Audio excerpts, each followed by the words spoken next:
Mi posso scusare e mi scuso per qualche uscita magari dovuta all'emozione di diventare il sindaco della propria città a 108 anni. Per me è un grande onore essere stato chiesto dei miei concittadini, è un compito difficile, magari telefonicamente qualche scappato, qualche intervento non conto è potuto uscire. Io di questo chiedo scusa all'amico Cambiano, Sua Eccellenza il prefetto. Il nuovo sindaco di Palma di Montechiara ammette di essere stato un po' leggero. Stefano Castellino fa il mea culpa di fronte ai suoi colleghi neoeletti e alla presenza del prefetto di Agrigento Nicola Diomede. Il tema è quello caldo delle demolizioni, della lotta all'abusivismo edilizio nella cittadina del Gattopardo. Appena insediatosi, l'ex assessore provinciale aveva detto stop alle demolizioni, contravvenendo di fatto ad una convenzione stipulata in precedenza fra il Comune di Palma e la Procura.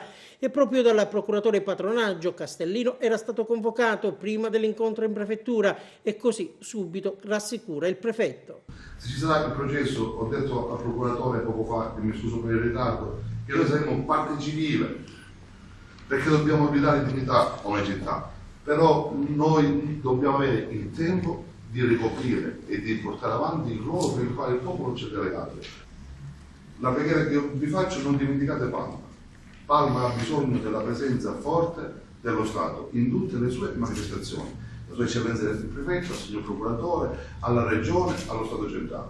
Noi dobbiamo dare la possibilità a Palma di diventare una città normale. Dal canto suo, Diomede ha accolto positivamente le parole di Castellino e ha invocato unità nella lotta all'abusivismo.